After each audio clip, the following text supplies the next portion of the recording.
Hi everybody, hope all is well. Kane again. Today I'll be summarizing an article from the Commercial Investor magazine about commercial leases.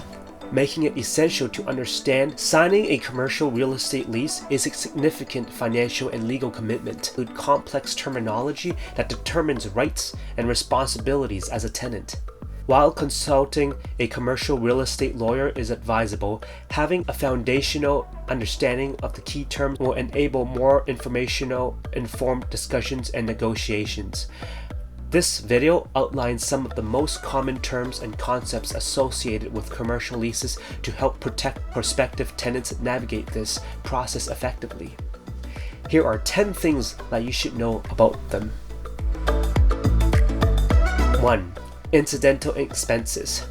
Incidental expenses refers to costs beyond base rent that tenants are responsible for in many commercial leases.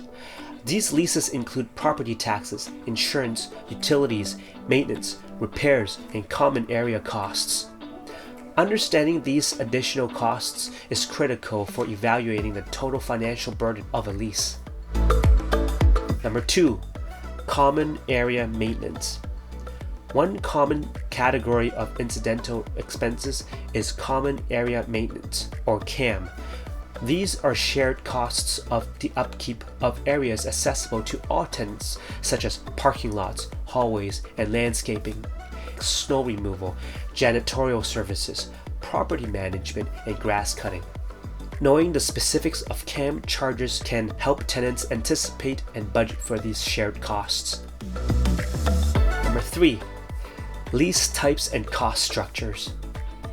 Commercial leases can take various forms, each with distinct cost structures. The most common type include gross leases, modified gross leases, and net leases. Gross rent lease. In a gross lease, the tenant pays a significant fixed amount that covers both the base rent and all additional expenses. This arrangement simplifies budgeting since all costs are bundled. Modified gross lease. A modified gross lease splits some incidental expenses between the landlord and tenant. This arrangement provides a middle ground between predictability and cost sharing. Net lease variations. Single net lease. Tenants pay base rent plus one specific incidental cost, such as property taxes. Double net lease. Tenants are responsible for base rent plus two additional costs, commonly property taxes and insurance. Triple net lease. This arrangement places nearly all financial responsibilities on the tenant, including base rent, property taxes, insurance, utilities, and operational costs.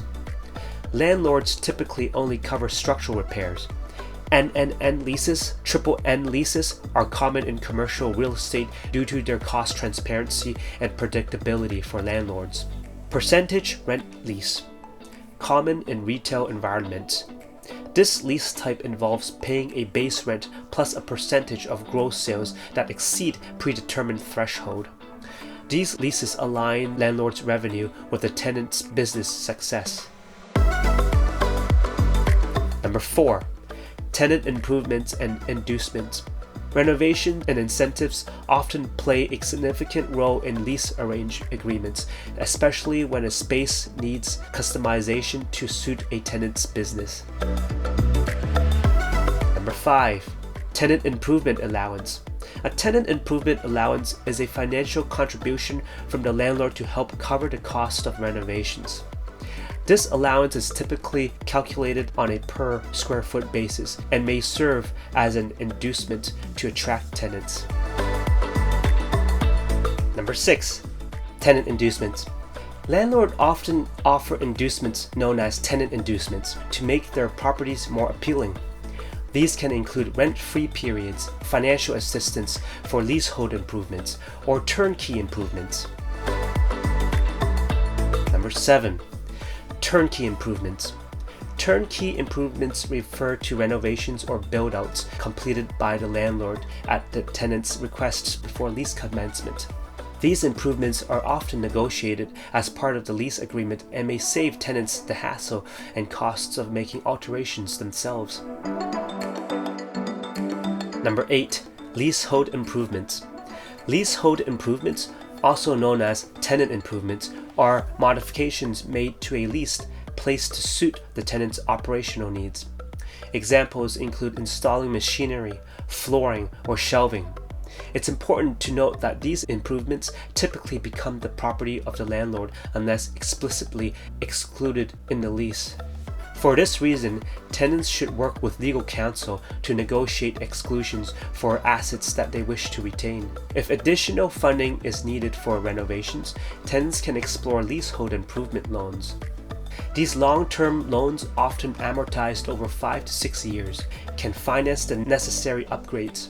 Depending on the improvement's value, the improvement itself may serve as collateral, potentially in reducing interest rates compared to unsecured loans. Number 9. Trade fixtures. Trade fixtures are items installed by the tenant that can be removed upon lease termination, provided their removal doesn't damage the property. Examples include furniture, inventory, and computers. To avoid disputes, tenants should clearly define trade fixtures in the lease and seek exclusions for items they intend to retain. Number 10. Legal and financial considerations. Before signing a lease, tenants should engage in a commercial real estate lawyer to review the agreement and clarify ambiguous terms. Legal guidance can help tenants avoid costly mistakes and ensure their interests are protected. For example, a lawyer can assist in negotiating exclusions for leasehold improvements for clarifying the scope of incidental expenses. Moreover, tenants should thoroughly assess their financial capabilities, factoring in incidental costs, CAM fees, and any additional obligations stipulated by the lease type. Understanding these financial aspects is essential for determining whether a lease aligns with the tenant's budget and long-term business goals. Signing a commercial real estate lease is a complex process requiring careful consideration of various terms and conditions. Key concepts such as incidental expenses, lease types, tenant improvements, and trade fixtures significantly impact the financial and operational implications of a lease. By familiarizing themselves with these terms and seeking professional, legal, and financial advice, tenants can negotiate leases that can meet their needs while avoiding unnecessary risks. Ultimately, a well-informed tenant is well-equipped to make decisions that support their business's success in a competitive commercial real estate market. That's all the time we have now, folks. I hope this article helps someone. If you need any assistance on leases, be sure to seek legal advice. For now, stay tuned for next week's video.